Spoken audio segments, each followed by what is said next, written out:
Estamos começando mais um episódio do nosso podcast Cultura Social. Eu sou o Elson Ribeiro e no episódio de hoje nós temos um convidado muito especial que vocês vão gostar demais. Mas antes de falar do nosso convidado, a gente vai falar dos nossos patrocinadores, né? Aporte Cultural.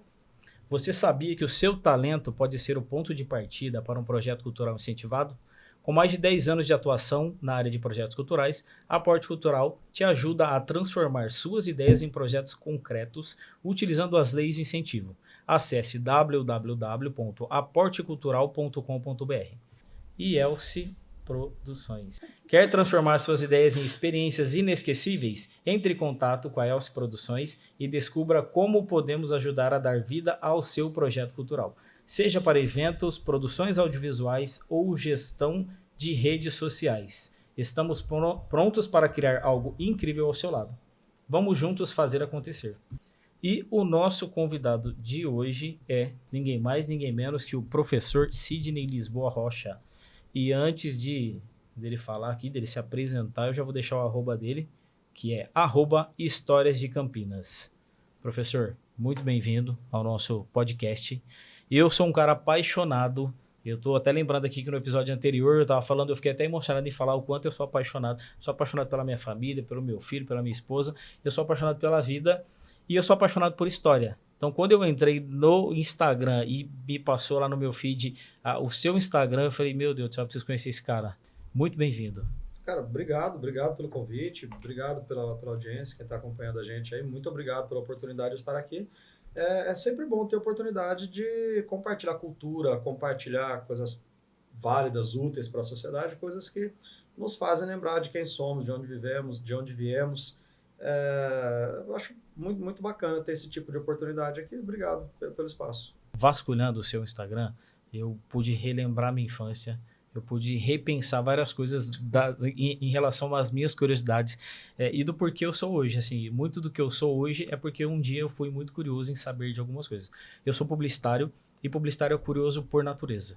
E o curioso, a pessoa curiosa, ela não perde tempo, né? Ela imediatamente ela já quer colocar a cara para saber. Eu sou casado com uma publicitária, eu sei do que você está falando. Sim, e o curioso, assim, a pessoa quando ela é curiosa, ela não espera para saber. Ela é igual quando a gente vê aquelas pegadinhas que tem um buraco assim, e aí fala, não olhe. E o curioso, ele quer colocar a cara lá para saber o que está acontecendo. Então, assim, eu sempre fui curioso para saber de várias coisas, e eu sei que Campinas é rica não, ela é bilionária em cultura, e a história de Campinas tem tudo, tem muito a ver com o Brasil. E aí, quando você fala muito de Campinas, eu tenho certeza que o professor ele estuda muito, sabe muito do que está falando. Eu tenho certeza que quem hoje entrar no Instagram e descobrir as curiosidades em relação a Campinas vai ver do que eu estou falando. Eu queria saber um pouco mais do professor, do Sidney, onde você morou, o que você faz, você falou que tem uma esposa, que é casado e tudo mais. Me fala um pouquinho de você. Tá, bom, o meu nome é Sidney, eu sou campineiro, sou casado com a Suzano, sou pai da Esmeralda, tem 14 anos, e da Maria Eduarda, que tem 8. E eu sou professor de História e de Geografia aqui em Campinas. Gosto muito de História, sempre gostei bastante de História, sempre detestei rede social. Nunca tive rede social, nunca gostei disso. Até o dia que a minha esposa publicitária, ela precisava gravar alguma coisa sobre a história de Campinas, e aí ela precisava de alguém que fosse bonito, muito inteligente, muito bem apresentável e que falasse muito bem.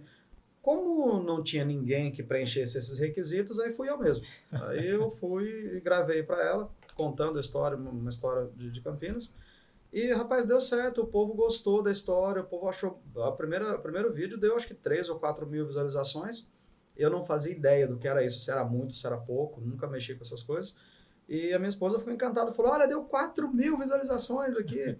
Eu falei, tá, o que é isso? Isso é bom pra caramba, vamos fazer outro, olha e outro, e outro. E aí a gente fez um vídeo no Cemitério da Saudade contando um pouco sobre o Barão Geraldo de Resende. E aí passou, agora deve estar com 250 mil, alguma coisa assim de visualizações esse vídeo. E aí a gente pegou o gosto, a gente continuou fazendo. Já faz um pouco mais de um ano que a gente está com esse perfil. E graças a Deus está indo muito bem. E para minha grande surpresa, o povo de Campinas gosta da história da cidade. Eu não fazia ideia disso.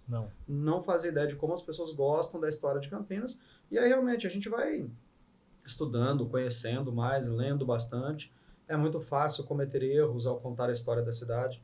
Muita gente com nome parecido, Sim. muitas situações que a gente vê um autor colocando essa situação em tal época, outro autor coloca a mesma situação em época diferente, aí a gente tem que pesquisar mais para descobrir onde é que está o erro, então muito fácil.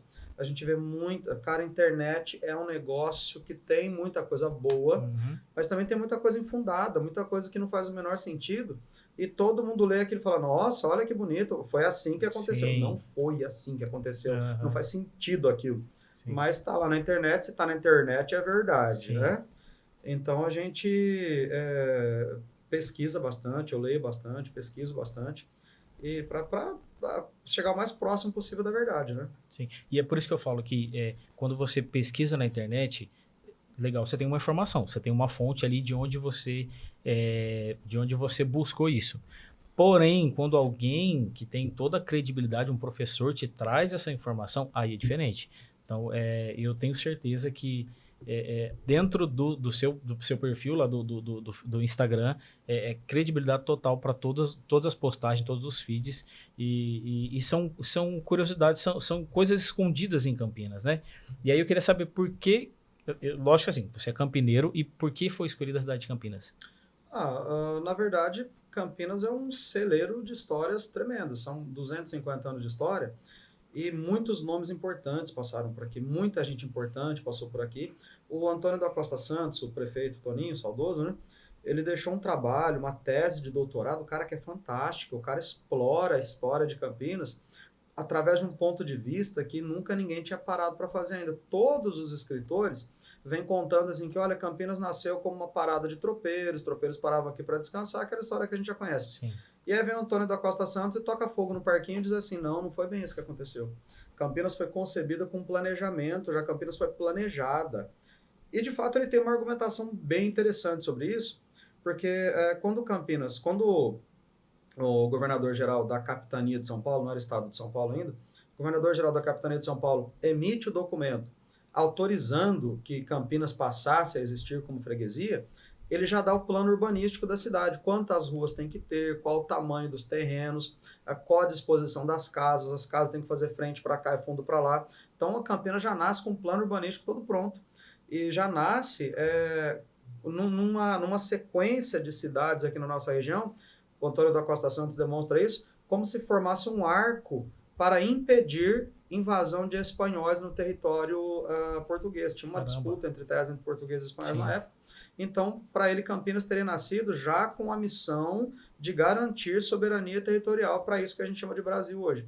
Então, a cidade de Campinas, a partir do seu surgimento, ela já traz um monte de temas relacionados à sua importância, não só da fronteira para dentro, mas para o país todo. E, assim, um monte de gente que passou por aqui, Santos Dumont passou por aqui, outros personagens, assim, que o Regente Feijó, por exemplo, que foi regente do Império, foi o primeiro professor de Campinas. Sim. Então tem uma história fantástica aí na cidade e precisa ser explorada, precisa de mais gente contando essa história. E precisa de mais gente também querendo saber mais da história, né? Porque, assim, uma das coisas que me chama a atenção, que muita gente não sabe também, que é de Campos Sales. Campos Sales. Muita gente não sabe a história de Campos Sales, que é o presidente do Brasil. Campos Sales, né? foi o quarto presidente da República do Brasil, Exatamente. um dos caras responsáveis pela criação da República. Não teríamos uma República no Brasil sem pensar em Campos Sales e Francisco Glicério. Então, eu acho que assim, as pessoas precisam ser curiosas, precisam querer saber das coisas, né? Querer saber um pouco mais das coisas. Tipo, uma das coisas que... acho que uma das primeiras curiosidades que eu tive em relação a Campinas foi da 3 de maio. Eu sempre passei na 3 de maio e a rua sempre cheia, desde criancinha. E um dia, eu acho que na minha adolescência, eu falei, mas por que essa rua chama 13 de maio? E foi aí que começou a minha curiosidade em relação a Campinas. Eu vi uma pessoa comentando no Instagram, sai todo tipo de comentário, meu Deus. A moça comentava assim, olha, chama 13 de maio porque depois da abolição, Campinas não quis libertar os escravizados, e aí como ali era caminho deles, ela chamava Rua São José. Os ex-escravizados iam subindo a Rua São José e as pessoas, para afrontá-los, diziam, olha lá os 13 de maio subindo, porque a abolição da escravidão foi assinada no 13 de maio de 1888. Então, segundo a senhora comentou, ela aprendeu que os ex-escravos iam subindo a rua e as pessoas para afrontá-los iam dizendo, olha lá os 13 de maio subindo a rua. Não é verdade isso. O nome 13 de maio foi dado em uma sessão solene na Câmara Municipal de Campinas em homenagem ao 13 de maio de 1888. Que aí é outro ponto também que eu vejo muito o pessoal falando, olha, Campinas foi a última cidade do Brasil a abolir a escravidão. Quando isso, Cristo?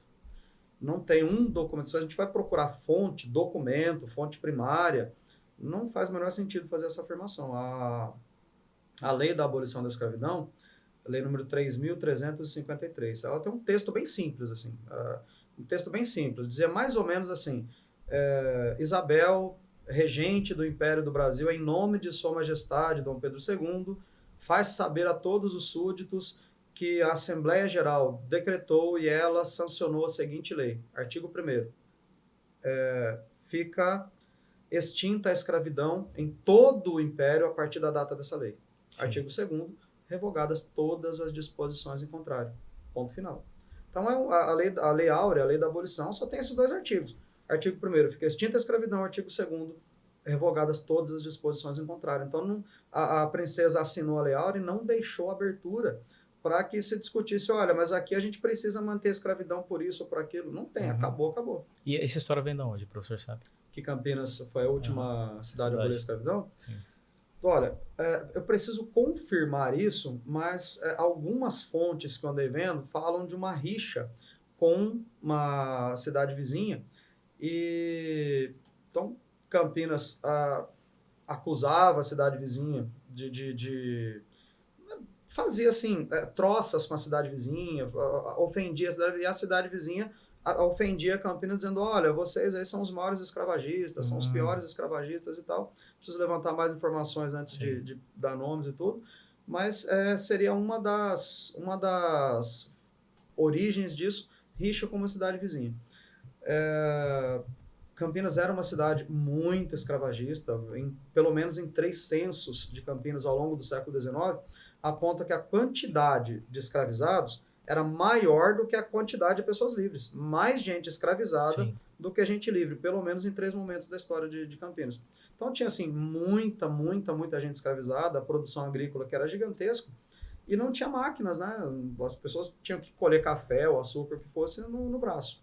Então a quantidade de escravizados aqui era muito grande, é um dos fatores que contribui também para essa história. Muito bom. Professor, a gente mudou só um pouquinho de assunto, mas aí eu tenho uma pergunta aqui que é de onde veio o surgimento de Campinas. Como surgiu Campinas, né? Tá, como surgiu Campinas. Então, as duas principais teorias, uma delas é do Antônio da Costa Santos, que a gente já comentou, e a outra é de todos os outros historiadores que não se chamam Antônio da Costa Santos. Qual que é a ideia? Os portugueses, quando chegaram aqui, chegaram de navio, portanto, ocuparam primeiro o litoral. Só que os portugueses eles não queriam entrar para o continente, eles queriam ficar no litoral. Por quê? Ali no litoral, os indígenas aqui não são cristãos. Esse negócio da gente casar, ter uma esposa só para a vida inteira, isso é coisa de cristão. Sim. Os indígenas não eram cristãos, os costumes deles eram outros. Então o cara chegava no litoral, tinha água, tinha comida, tinha boa acolhida entre os índios, e tinha esposas até não poder mais. Tinha uma relação entre o branco europeu e o indígena. Essa relação tem nome, chamava-se cunhadismo. E como que funcionava isso? O português, para ser inserido ali nas famílias, na comunidade, ele tinha uma esposa, 2, 3, 4, 5, 10, 20, 30, 40, 50, 60, 70. Caramba. O João Ramalho, que ajudou a fundar São Paulo, tinha 80 esposas. Meu Deus. Então o cara vai entrar no continente, vai entrar mato adentro para quê? Aqui tinha assombração, aranha gigante, cobra que come gente, índio que come gente, o cara fica no litoral mesmo. Sim. Até que alguém falou a palavra mágica, alguém foi lá pro meio do Brasil e gritou a palavra mágica. Qual era a palavra mágica? Ouro. Qual era a palavra mágica? Ouro. Ouro. Alguém chega no meio, lá na região centro-oeste, Minas Gerais, Goiás, chega lá no meio e diz ouro. Então a galera que estava próximo do litoral vai todo mundo correndo para lá. E a cidade mais próxima, assim, a última cidade que fazia fronteira com a mata, era Jundiaí. Então constrói-se uma estrada que vai até a região centro-oeste até Goiás, por isso Estrada dos Goiás, e ao longo dessa estrada, os tropeiros iam parando para descansar. Então, a cada 50, 60 quilômetros, eles paravam para descansar. Por isso, hoje, a cada 50, 60 quilômetros tem uma cidade. E Campinas era uma parada desses tropeiros. Os caras, imagina uma floresta gigantesca aqui. Eu, para dar exemplo, um dia desse no Instagram, falei, imagina a floresta amazônica aqui. Isso aqui era a floresta amazônica. Me xingaram até minha mãe. Ofenderam até a memória da minha mãe. Porque não era floresta amazônica, eu sei que não era floresta amazônica. Eu estou dando exemplo por causa da dimensão da floresta. Era floresta de Mata Atlântica, tá? Então, os caras paravam aqui. Isso aqui, imagina uma floresta gigante aqui. Tudo que o tropeiro queria era achar um campinho onde ele pudesse chegar e descansar. E acharam aqui, não um, acharam 3 campinhos. O primeiro ficava lá, onde está o Viaduto do Laurão. O segundo, onde está a Igreja do Carmo. E o terceiro, onde está a Praça 15 de Novembro, no Cambuí, na Rua Major Sola. Então, nesses 3 campinhos, eles paravam para descansar. O que seria um campinho? Um descampado, mas na floresta, mata fechada, e no meio dessa mata fechada, uma área de descampado. Sim. Também chamado de Campina. É daí que vem o nome da nossa cidade. Então tinha 3 campinas aqui, onde eles paravam para descansar. E aí, logo alguém viu que parava muito tropeiro por aqui. E os tropeiros paravam com os bolsos cheios, porque o cara tava indo para pegar ouro, mas também estava voltando cheio de ouro. Então, alguém pediu uma sesmaria, foi concedida a sesmaria. Sesmaria, uma fazenda gigante. Qual que era o objetivo do rei de Portugal quando concedia essa sesmaria? Povoar o lugar. Então vem o Antônio da Cunha Abreu, ganha uma sesmaria, mas monta um rancho só para atender tropeiro, mas não traz gente para povoar. Aí vem outro, ganha outra sesmaria, monta outro rancho para atender tropeiros. E é uma coisa interessante que montaram alguns ranchos para atender o viajante que passava por aqui, tanto na ida quanto na volta. Era só para isso que servia aqui, parada de tropeiro. O que tinha nesses ranchos?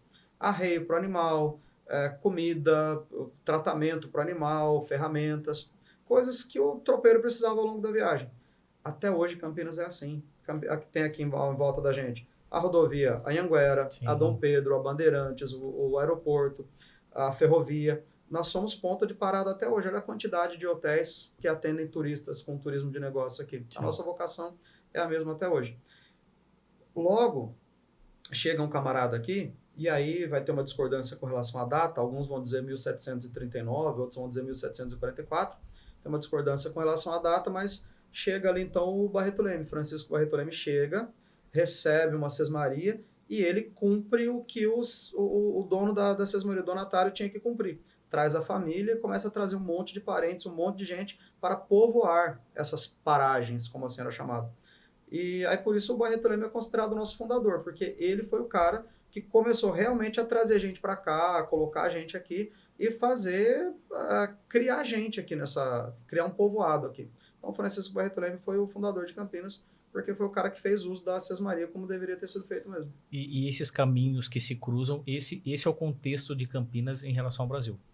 A Campinas começa a se formar a partir dessa parada de tropeiros, aí vem o Barreto Leme, se estabelece aqui, tem os seus filhos aqui, e começa a trazer os parentes dele aqui, traz um parente que era padre, o Frei Antônio de Pádua, que tem uma rua aqui perto, inclusive, com o nome dele. Sim. Frei Antônio de Pádua reza a primeira missa de Campinas, dá início à cidade. Qual que é a importância de Campinas? Além de ser uma simples parada de tropeiros, para além disso, o Antônio da Costa Santos vai dizer que Campinas foi fundada num contexto de... O Antônio da Costa Santos descreve que foi formado um arco de cidades, assim, a posição de Campinas, Mojimirim, Mogi Guaçu, Santa Rosa do Viterbo, várias outras cidades, Casa Branca. Essas cidades elas formam um arco de ocupação que seria para impedir que os espanhóis viessem até aqui e adentrassem nesse território.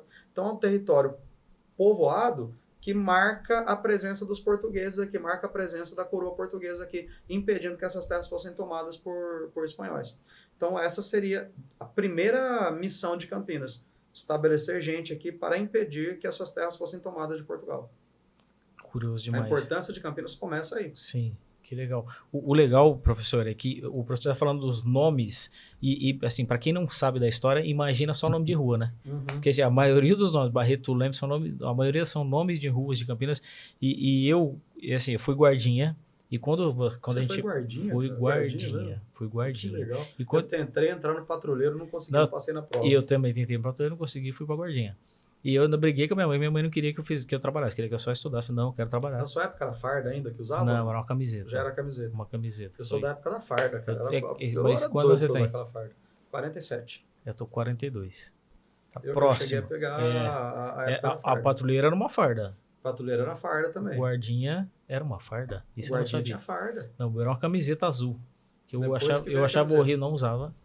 Só que pra receber você tinha que usar, né? Você ia lá pra receber e tinha que estar com a camiseta. Aí eu ia, saía, atravessava a rua, tirava. Não. Mas lá, para entrar na guardinha, para ser selecionado para uma empresa, você tinha que conhecer todas as ruas, porque a gente era office boy, né? Então, todas as ruas eu conhecia. Quando eu comecei a trabalhar, eu sabia o nome de todas as ruas, onde eu estava, onde eu ia. Ah, na rua tal eu já sabia, não tinha Google Maps, né, na época, então os office boys sabiam de tudo.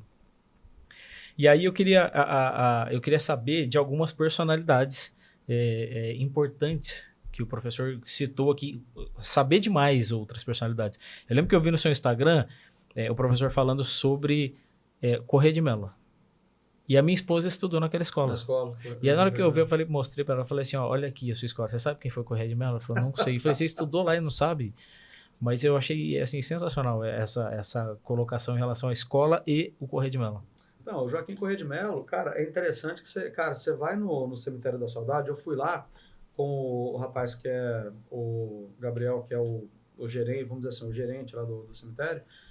O cara tá lá faz 25 anos. Nossa. E a gente vai andando lá pelos corredores junto com ele, e ele vai 25 anos ali, um cara formado em história, super interessado em história, ele vai parando no meio do caminho e fala assim, nossa, olha aquilo ali, eu não tinha reparado aquilo ali ainda. Nossa, olha que interessante, aquilo eu não tinha visto. 25 anos lá, cara, é uma riqueza de conhecimento, uma riqueza de história para a cidade ali, embora com muito respeito, que é o descanso dos mortos ali, mas do ponto de vista histórico é riquíssimo. E aí, eu andando lá um dia desses, vi um túmulo pequenininho, tosco, super simples, assim, bem limpinho, bem cuidadinho, mas coisa muito simples. Joaquim Corrêa de Mello. Eu falei, caramba, deixa eu conferir se é o cara mesmo. E é ele, sepultado ali no corredor principal. O Joaquim Corrêa de Mello é um cara muito simples, ele era apelidado aqui de Quinzinho da farmácia. Cara muito simples, veio para cá rapazinho, ele devia ter 18, 17 anos de idade quando veio para cá. Ele veio junto com outro cara que é nome de rua, junto com Álvares Machado. Sim. Álvares Machado, fazendeiro, vem para cá, deputado também, passa pouco tempo aqui, depois vai embora. E o Joaquim Corrêa de Mello, que era amigo do Hércules Florense, outro personagem da cidade. Sim. O Joaquim Corrêa de Mello era um cara muito, muito inteligente. Estudou farmácia no Rio de Janeiro, depois se estabeleceu em Campinas para tomar conta da farmácia do Álvares Machado. E ele disse que era uma pessoa muito boa. Ele era... não tinha naquela época os recursos que tem hoje. Hoje você está com uma dor de cabeça, vai ali na farmácia e compra um remédio. Ah, esse remédio não foi bom para mim, compra outro. Sim. Se não foi bom, você compra outro ainda. Tem uma diversidade de remédios incrível. Vejo o tanto de farmácias que tem por aí, né? Mas naquela época não era assim. Eram poucos os recursos, poucas as farmácias. Não era todo mundo que atendia. Pobre não comprava remédio, igual rico comprava remédio. E o Joaquim Corrêa de Mello atendia de graça as crianças. Atendia crianças pobres, assim, de graça. Então, era uma pessoa muito querida na cidade, pessoa muito, muito bem conceituada. E ele era inteligentíssimo, ele escrevia artigos científicos. Tem uma história não confirmada sobre ele. De novo, né? Um historiador diz que é, o outro diz que não. Aí a gente precisa ir pesquisando para ver onde é que está a verdade. Uma história não confirmada sobre o Joaquim Corrêa de Mello, que diz que ele escreveu um artigo científico, ele dava nomes para plantas. Eu falei para os alunos hoje de manhã, eu falei, olha, no ensino médio, vocês estudam sobre o Charles Linnaeus, lá da Bélgica. O Joaquim Corrêa de Mello aqui, ninguém estuda sobre o cara. Mas ele dava nomes para plantas também. E ele escrevia artigos científicos falando sobre as propriedades das plantas e tal. Um desses artigos foi parar na Inglaterra. O Dom Pedro II estaria lá na Inglaterra, leu o artigo científico. Dom Pedro II é meu herói de infância. O cara falava vários idiomas, inteligente, estudado. E ele leu esse artigo científico do Joaquim Corrêa de Mello e falou, cara, é brasileiro. Assim que chegar lá no Brasil, eu quero conhecer esse cara. E o Dom Pedro II, numa das ocasiões que esteve em Campinas, ele esteve aqui 5 vezes, ele chegou aqui e foi procurar o Joaquim Corrêa de Mello, que ele fez questão de conhecer para parabenizar o cara pela obra que ele fazia. Joaquim Corrêa de Mello morreu cedo, tinha 62, 63 anos, teve uma doença ruim e morreu. Foi eleito deputado, mas não chegou a assumir, porque adoeceu antes. E ele, os amigos, as pessoas que ficaram, fizeram uma associação, reuniram um bom dinheiro e fundaram a Associação Joaquim Corrêa de Mello. Dessa associação, resolveu-se homenagear o cara construindo uma escola. Quem era o mantenedor, grande mantenedor dessa escola, era o Coronel Quirino, que era irmão do Bento Quirino, que era irmão do Dr. Quirino. Sim. E essa escola foi mantida para atender crianças pobres. Essa escola ficava em frente ao mercado municipal, ali mais ou menos onde está o terminal de ônibus, ali terminal mercado. E diz que era uma escola grande, linda. Eu vi as fotografias. A escola foi derrubada. Isso que eu ia falar. Isso que eu ia perguntar agora. Tudo é derrubado. O prefeito demoliu a escola, mas pelo menos a gente ficou com a praça, né? Sim. Pelo menos ficamos Sim. com uma linda praça no lugar da escola. E aí depois construiu-se de novo essa escola lá onde ela está hoje. Ali no Ouro Verde, é Dom Pedro II, parece o bairro ali, né? Sim, sim. Então essa é a história da escola e a história do Joaquim Corrêa de Mello, camarada que foi... E outras personalidades, professor? Ai, cara, Campinas tem gente... Então, tem muito. Tanto é que você falou do Hércules Florence. Quando eu fiz um curso de fotografia, fala de Hércules Florence e fala dele, fala que ele é campineiro, que ele morou em Campinas. Ele não era campineiro, que ele era em Campinas. Isso, e aí que ele é o pai da fotografia. Eu falei, não é possível que esse cara morou em Campinas, ele é o pai da fotografia. Não, ele não inventou só isso não. O Hércules Florence, o cara era muito inteligente. Tem uns desenhos dele, cara, você procura na internet, você acha os desenhos dele, tem o Instituto Hércules Florence, tem uma sala Hércules Florence em Campinas, lá no Museu da Imagem e do Som, que fica aberta a visitação, o pessoal pode ir lá e visitar, tem algumas obras dele. Os desenhos que esse cara fazia, se bobear, nem eu consigo fazer um desenho bonito igual ele. O cara era demais. O cara, ele fez um estudo sobre os cantos dos pássaros, os sons dos animais. O cara mapeou os sons dos animais, o cara era inteligentíssimo. E ele conseguiu fixar a imagem no papel. Ele inventou a fotografia, que é assim, tem algumas coisas que acontecem no mundo simultaneamente. Ao mesmo tempo que ele estava inventando a fotografia aqui, tinha outros também envolvidos no mesmo processo na Europa. Me parece que é crível que ele tenha inventado mesmo primeiro do que os da guerra lá na França. Só que Campinas era um brejo, Campinas era um buraco, Campinas não era o que é hoje. Então ele não conseguiu ir para frente, não conseguiu dar a visibilidade. A invenção dele acabou ficando em segundo plano e foi muito mais utilizada dos franceses. Ele acabou caindo no caso. Mas, de fato, ele inventou a fotografia e a primeira fotografia que ele fez foi a fotografia da cadeia da cidade. Do Justo da Cadeia. Do Justo da Cadeia. Mau gosto? Não. Ele morava de frente para a cadeia. Ele morava lá na Praça Bento Quirino e a cadeia da cidade era ali, bem de frente à casa dele. Então, não era como hoje, que você aperta o botão e faz clique. Ele tinha todo um processo de tirar a proteção da máquina, deixar a luz entrando ali um longo tempo, para depois fechar, para depois tentar... E, inclusive, quem ajudou ele nesse processo foi o Joaquim Corrêa de Mello. Ele fala nos documentos dele, numa das cartas dele, assim, vou procurar o Joaquim Corrêa de Mello para me ajudar a fixar a imagem. Ele já tinha conseguido colocar a imagem no papel, mas a imagem logo empretejava. Então, ele foi procurar o Joaquim Corrêa de Mello para tentar entender qual substância química ele poderia usar para ajudar a fixar a fotografia no papel. Sim. Nossa, mas isso é demais. Para mim é apaixonante ouvir essas histórias. Os nomes vão saltando e fazendo sentido pra gente. Exatamente. Né? A gente vê, parece que são só nomes de rua, mas não... Eu conheci, né, a gente conversou aí fora do ar, cheguei a comentar que tem um amigo meu, um senhor, o cara tem 97 anos, meu amigo, a Isolete Augusta de Souza Aranha, nome de rua no centro da cidade. Isolete Augusta de Souza Aranha, filha do Barão de Itapura. A mulher foi madrinha de casamento do meu amigo. Madrinha de casamento desse senhor. E aí eu começo a ver, você vê fotografias dela na cidade, você começa a ver que não é um nome de rua, é uma pessoa. Tem sentimentos, tem emoções, tem acertos, tem erros. É uma pessoa como a gente, assim. Então é interessante observar que esses nomes de rua não são apenas nomes de rua. São pessoas que deixaram história, né? Por exemplo, professor, Francisco Glicério. Francisco Glicério. A República no Brasil existe, entre outros nomes, por causa do Francisco Glicério. Francisco Glicério era um rapazinho, andava pela cidade, trabalhou na gráfica, foi trabalhar trabalhou junto com o Rosimbo Maia uma época. O Rosimbo Maia era advogado. E o Francisco Glicério foi aprendendo as artes da advocacia. Na época, advogados formados eram muito poucos, não tinha faculdades como tem hoje. Então, qualquer pessoa que aprendesse, que entendesse de legislação, podia pedir uma autorização para atuar como advogado. Ele atuou como advogado, na época se dizia rábula, que é o advogado prático, né? Um advogado sem diploma, que era o caso do Francisco Glicério. Atuou bastante na cidade. Francisco Glicério foi vereador em Campinas, logo se envolveu com o Partido Republicano. Na época tinha uma coisa que a nossa geração nunca vai saber o que é isso, é a polarização política, né? Isso tinha na época.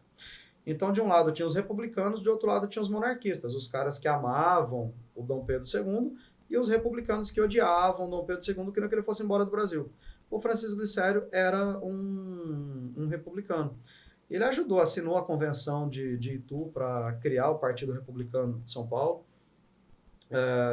Foi ministro, depois ele foi ministro da Agricultura. O Campos Salles foi ministro da Justiça, ele foi ministro da Agricultura do Brasil. Logo ele ajudou a assinar a Constituição da República do Brasil. A primeira Constituição da República, ele tem a assinatura dele lá.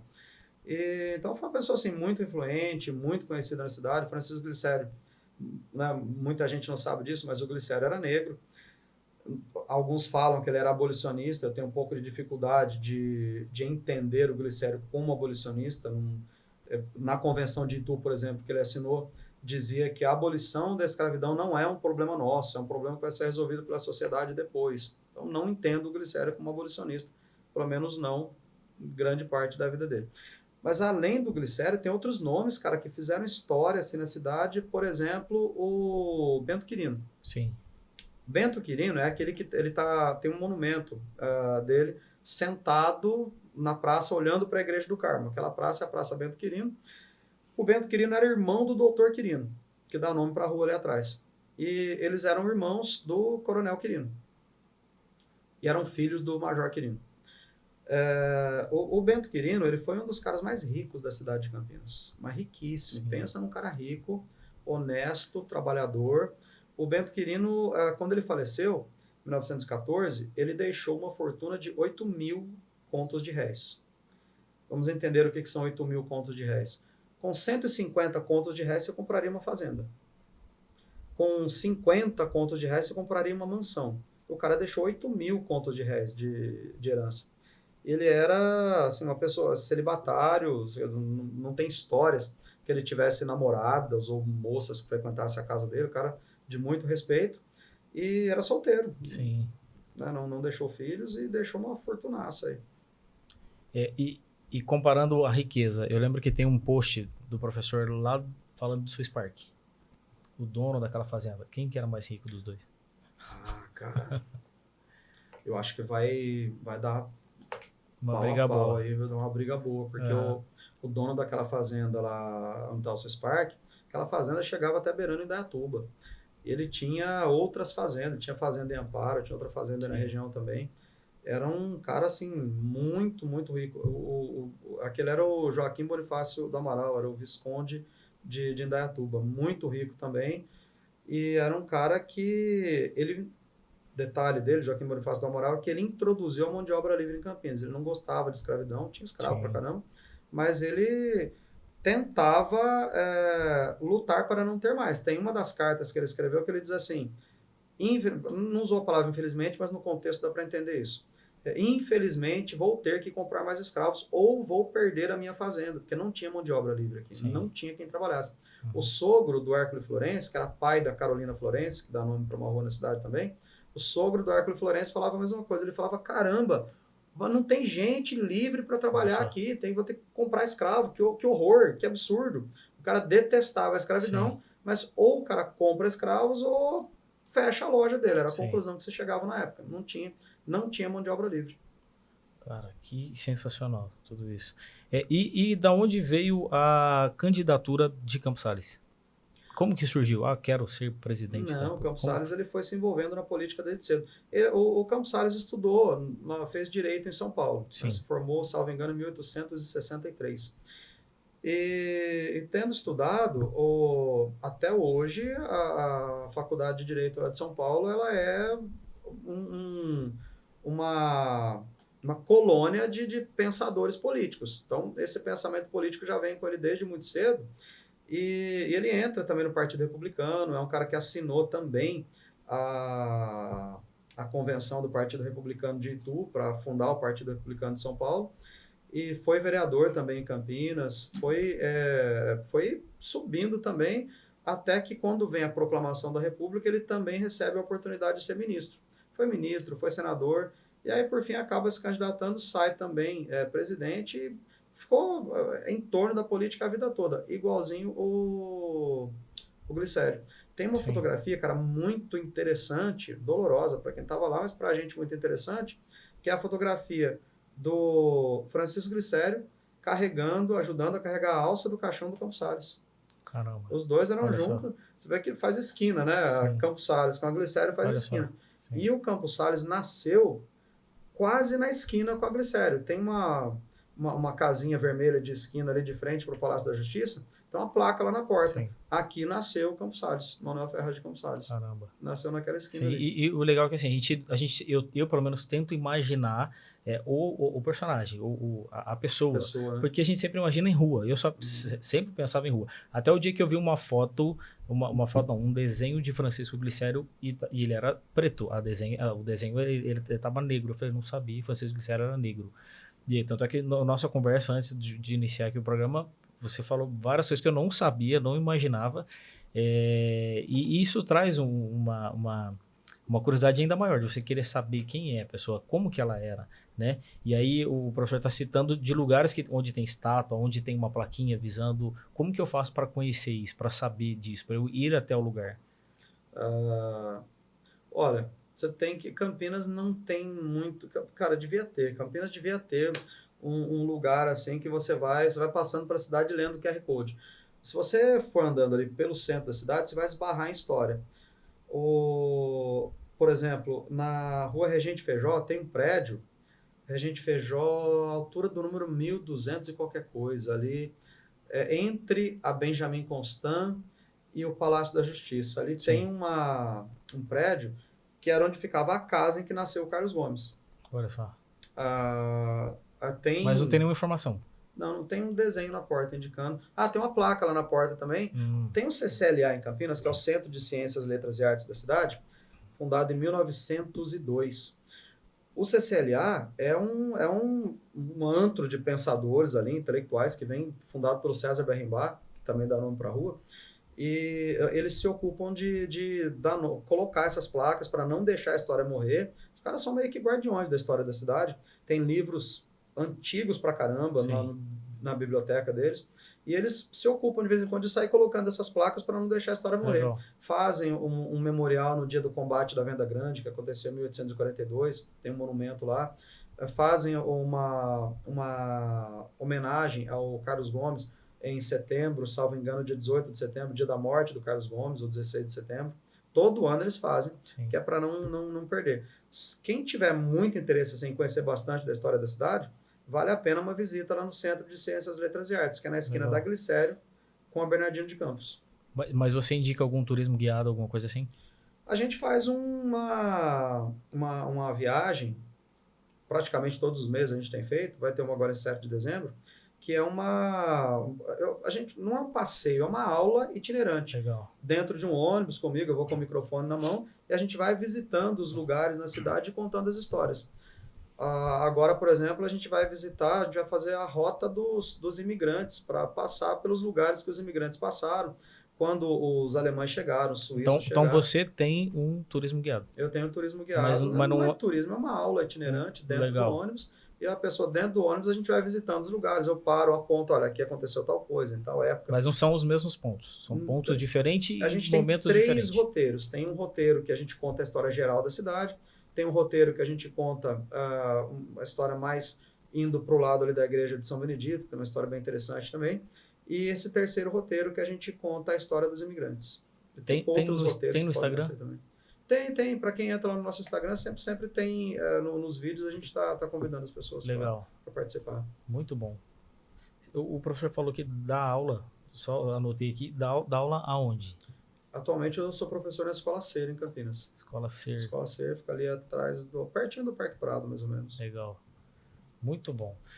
Professor, tem uma pergunta aqui, mas eu vou te fazer outra antes. O que o professor acha da cultura em Campinas?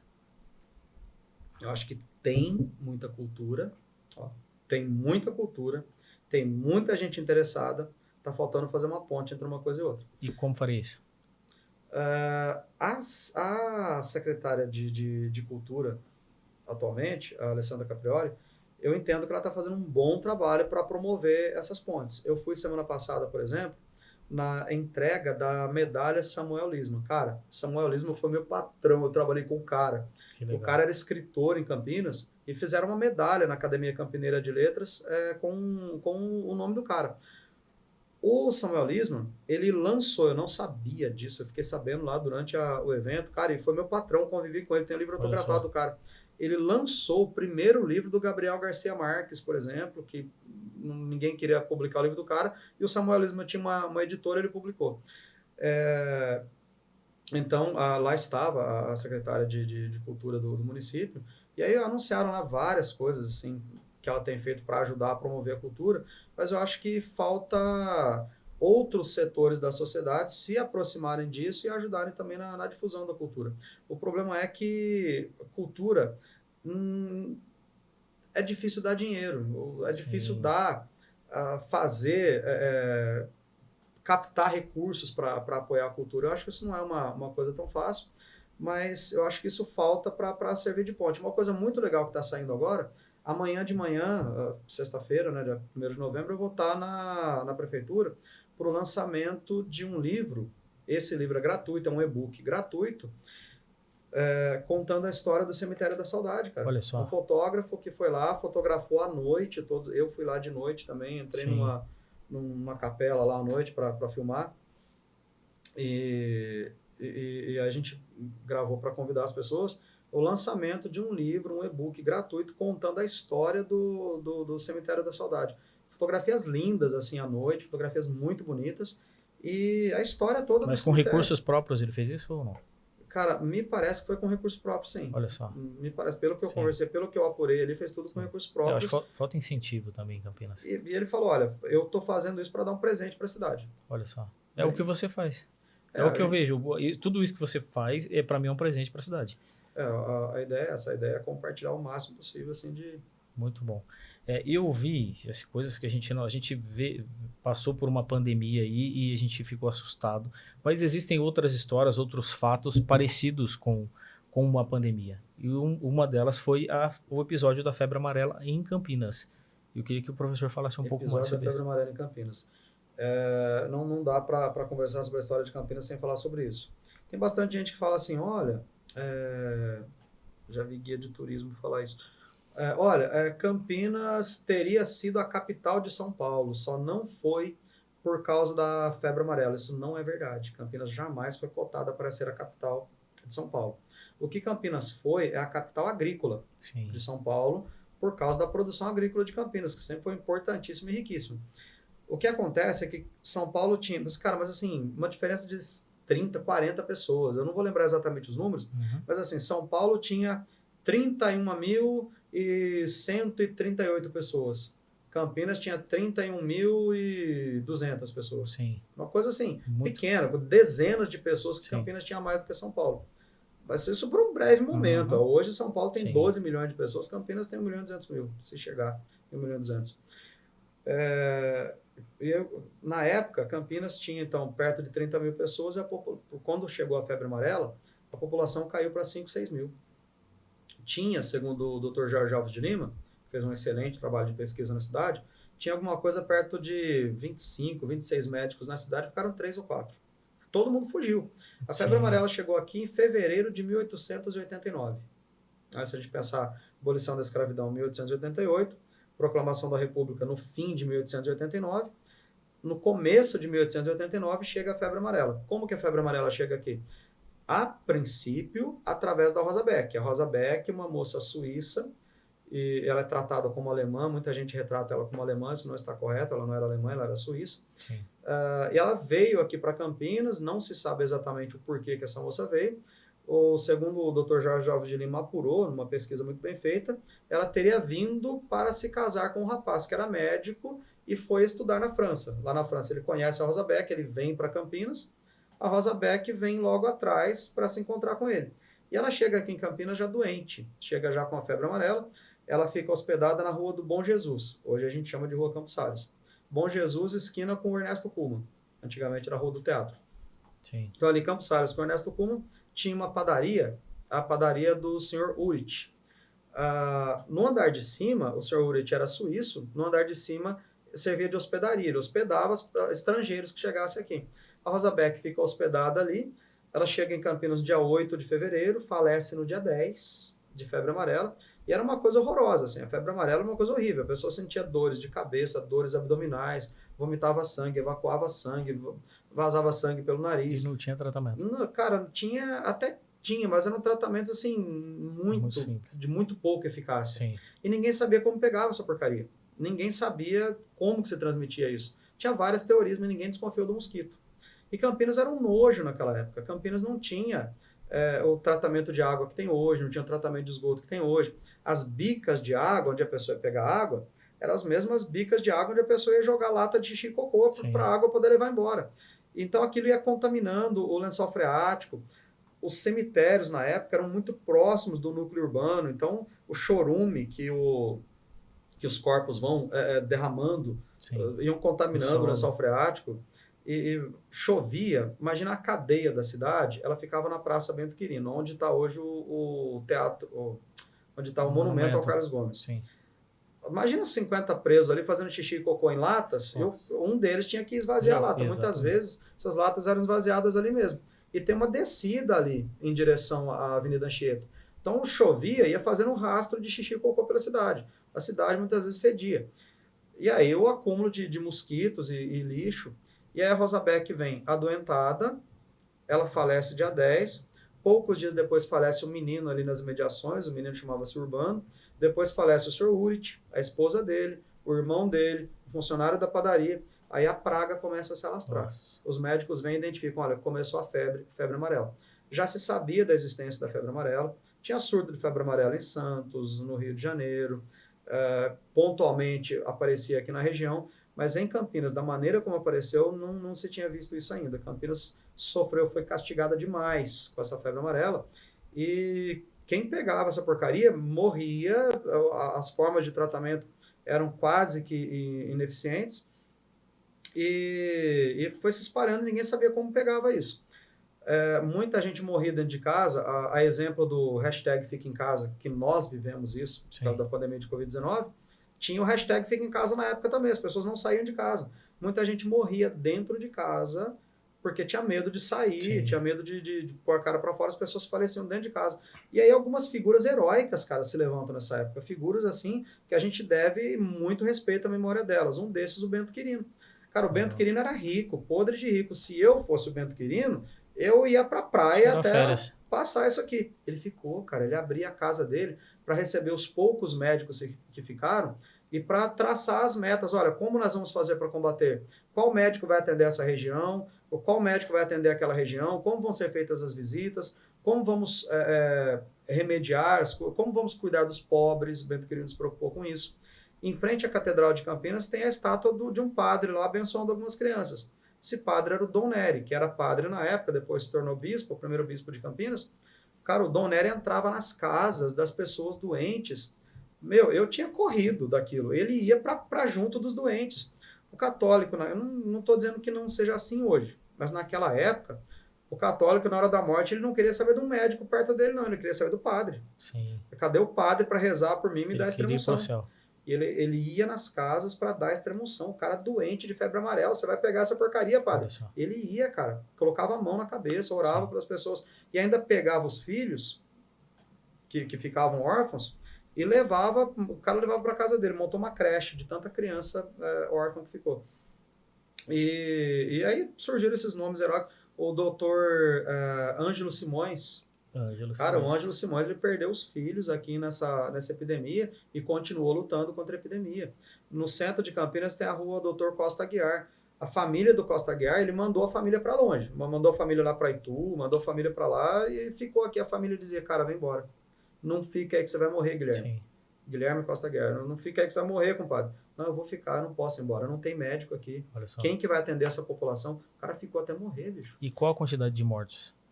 Então, Em números, assim. falam, os números são incertos. Sim. Fala, alguns historiadores falam 2.000, outros falam 2.500, outros falam 3.000. Quem não morreu, fugiu. Sim. E a população caiu para 5, 6 mil pessoas andando por aqui. E era rico e pobre morrendo. Sim. A doença não fazia distinção, não. Em 18 de abril de 1889, foi o pior dia da epidemia. Foi nesse dia, só nesse dia, morreram 50 e poucas pessoas. Diz que morriam tantas pessoas que não dava tempo de enterrar todo mundo. Os corpos ficavam insepultos 2, 3 dias esperando o coveiro dar conta de enterrar todo mundo. Deram aumento de salário para o coveiro, passavam com carrocinhas recolhendo corpos na porta de casa, que as pessoas pegavam o morto, colocavam do lado de fora e voltavam para dentro de casa. Então foi assim, um show de horrores na cidade naquela época. Então a epidemia de Covid-19 você tem que multiplicar por umas 1000 vezes para tentar imaginar o que foi a epidemia de febre amarela. Sim. Na bandeira de Campinas, se olhando para a bandeira, tem uma fênix no meio, aquela ave mitológica que renasce das próprias cinzas. De um lado tem um ramo de café, do outro lado um ramo de cana de açúcar. O ramo de café de cana de açúcar para nos lembrar de onde é que veio a riqueza que montou a cidade. E a fênix lá no meio é exatamente para nos lembrar que Campinas precisou renascer das próprias cinzas depois da epidemia. Sim. Isso é demais. Cara, isso... Eu acho isso demais. E são curiosidades que a gente não sabe. Eu acho que a gente vai ter que marcar um outro dia, ou a gente vai tomar um café, você vai tomar um café lá em casa, para eu tirar algumas outras dúvidas. Mas também tem o Instagram, né, que eu tô acompanhando muito. E tem algumas curiosidades que eu tenho aqui, professor, que eu queria te perguntar. Não sei se o professor vai saber me responder. Lá, mas eu ouvi uma história uma vez de que o Campos Elíseos, o bairro Jardim Campos Elíseos, era de um fazendeiro e ele fez uma viagem para Paris, Champs-Élysées, e aí ele viu o nome e aí ele voltou para cá e deu o nome para a fazenda, para o bairro, deu de presente para a filha não dele. Sei te falar isso. Um amigo me contou isso, porque ele morou em Paris e ele veio e ele começou a me contar a história porque ele também mora no Campos Elíseos. Eu falei, cara, o nome, ok, agora a história eu não sei se é verdade. Agora, eu achei... não vou saber te falar e até é um ponto interessante para pesquisar. E eu achei muito legal essa história. Isso ele me contou faz uns 10 anos já e eu agora acabei de lembrar. E uma outra pergunta que eu tenho, que eu acho que todo mundo tem essa dúvida, eu fui viajar para fora do país e chegou lá, estava com a camiseta do Brasil, um rapaz me viu e lógico perguntou, você é brasileiro? Eu falei, sou brasileiro. Aí ele perguntou, você é de onde? E eu costumo falar São Paulo, né? Eu falei, sou de São Paulo. Ah, eu também sou, de onde você é? Eu falei, sou de Campinas. E aí ele olhou para mim assim, de um jeito estranho, e falou, Campinas, hein?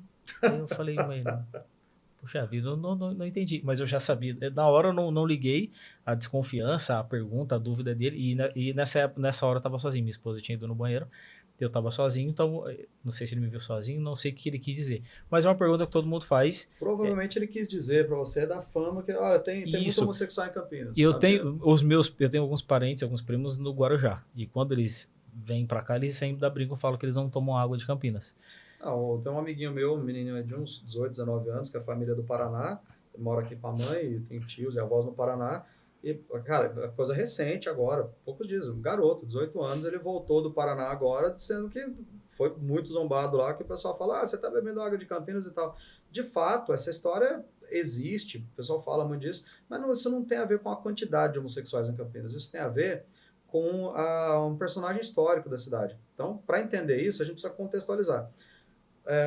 Oronzimbo Maia, o cara foi prefeito de Campinas 3 mandatos, o cara foi intendente, foi prefeito na cidade, um cara muito, muito, muito querido em Campinas, um cara que fez muitas obras na cidade. E o Oronzimbo Maia, ele nasceu em 1863. 1863, imagina, tinha escravo, ainda era império, ainda era uma época que a religião católica era a religião oficial do Brasil. Então, o contexto no qual o Oronzimbo Maia foi formado como homem era aquele contexto todo conservador, cristão, aquela coisa, aquele catolicismo ultramontano. Imagina aquela figura do cavalheiro. Eu não encontrei até agora nenhum registro de indivíduos homossexuais que vivessem em Campinas naquela época. Não estou dizendo que não existissem, estou dizendo que não encontrei registros. Então, naquele ambiente que o Orozimbo Maia foi formado, a mãe dele, por exemplo, quando faleceu, ele tinha 10 anos de idade, a mãe deixou de herança um pingente, um móvel, 3 escravos. Foi a herança dele. Sim. Então, imagina, quando o Orozimbo Maia chega no comecinho do século XX, ele teve 5 filhos. Um deles chamava-se Carlos Maia. O Carlos Maia se tornou médico, atendeu na Beneficência Portuguesa, e o Carlos Maia era um cara que vivia a vida do jeito que queria viver, ele era homossexual. Sim. O Carlos Maia viajou para o Rio de Janeiro, viajou para a França, o cara vivia a vida do jeito que ele achava que tinha que ser, e imagina que ruptura, o pai dele, Orozimbo Maia, criado com esse conservadorismo todo, e o Carlos Maia homossexual. Então dá um choque de gerações, um choque de ideias, e o Carlos Maia era um cara assim... gostava muito de artes, ele costurava muito, fazia vestidos de carnaval, ia para as festas de carnaval, era um cara famoso no meio dos carnavalescos, era um cara assim, um artista que participava de programas de televisão, e ele vivia o homossexualismo dele da maneira como ele achava que tinha que viver. Tem até uma fotografia muito famosa dele, imagina, cara, Campinas, anos 50 ainda, ele beijando na boca um outro rapaz, aí foi um grande escândalo isso, e ele ia levando. Como ele era filho do prefeito, filho de um cara importantíssimo na cidade, ele foi, obviamente, um grande ícone para a época, uma pessoa que levou isso de uma maneira exponencial para a cidade. Se fosse uma pessoa lá, um Zé desconhecido, que é homossexual, passa. Mas ele era o filho do Orozimbo Maia. Então isso expôs a cidade dessa maneira a ponto de ganhar essa fama de que, olha, Campinas... Quando ele chegava nos bailes, junto com os amigos dele, o que o pessoal dizia? Olha lá os menininhos de Campinas. Sim. É daí que vem essa fama. De acordo com o que a gente conseguiu apurar, veio a partir da figura do Carlos Maia. De história tudo, né? Porque explica muita coisa. Exatamente. E eu lembro uma vez que eu ouvi uma história falando que Campinas era considerada assim, só toda dessa forma porque o exército era rosa. O pessoal tem uma ideia que tem uma história ali. Quando eu servi lá... Tem uma história. Quando o pessoal falava, quando eu servia lá, o pessoal falava que, olha, tem uma ideia aqui que a mulher que fez a doação dessas Isso, já ouvi essa história. Não é uma conversa, aquilo lá foi comprado. Não foi doado para uma mulher que exigiu que deixasse cor-de-rosa. Isso não existe. Por que pintado cor-de-rosa? O exército é muito conservador, o exército mantém as tradições. E na época, as casas eram revestidas com argila, as coisas aqui eram feitas de barro. Sim. O tijolo só chegou em Campinas em 1867.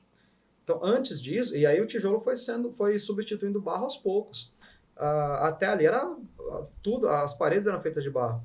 E então, para manter o padrão estético do lugar, da fazenda, que é antiga pra caramba, o exército deixou pintado de cor-de-rosa, mas não tem a ver com homossexualismo, não tem a ver com preferência, não tem a ver com exigência de quem fez doação, é simplesmente para manter o padrão estético da época. Sim.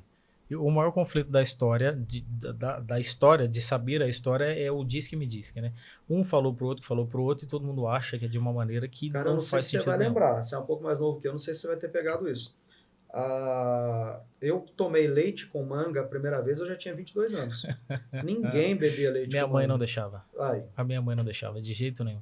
Por que ela não deixava? Porque Porque senão ia morrer. Era veneno. Sim. Leite com manga é veneno, imagina. E eu já ouvi uma história do porquê, depois que eu cresci, lógico que eu era um adulto, depois que eu fui entender o porquê, de onde veio esse mito de que não pode a manga com leite, que tem a ver com os escravos. Porque eu não queria que os escravos bebessem leite da vaca, então dava manga para os caras, falava, se beber leite vai morrer, compadre, isso aí é veneno. Exatamente. E aí você vê, a coisa vai, um conta pro outro, que conta pro outro, que conta pro outro, e a gente vai assumindo como se fosse verdade. Então, teve um personagem lá na história, lá na Alemanha nazista, que o cara falava, olha, uma mentira repetida muitas e muitas vezes vira verdade. Mas exatamente. Você vai repetindo, vira verdade. Sim. Professor, eu tenho muitas perguntas para te fazer, mas eu estou olhando para as perguntas e olhando para o horário. Quero te agradecer, desde já, pela participação. Dizer que eu saio daqui ainda muito mais curioso para saber muitas e muitas histórias sobre Campinas. Não só sobre Campinas, né? Sobre o Brasil, sobre o mundo. Vou vasculhar ainda mais o seu Instagram. Vou te mandar mensagem, vou tirar dúvidas. E é isso. Obrigado pela participação. Espero que a gente nos encontre outras vezes para a gente tomar um café ou bater um papo. E é isso. Muito obrigado pela sua participação. Agradeço mais uma vez pelo convite, pela oportunidade de estar aqui. Obrigado pela audiência. Deus que abençoe. Até uma próxima. Muito obrigado. Obrigado, gente. Até o próximo episódio. Um abraço.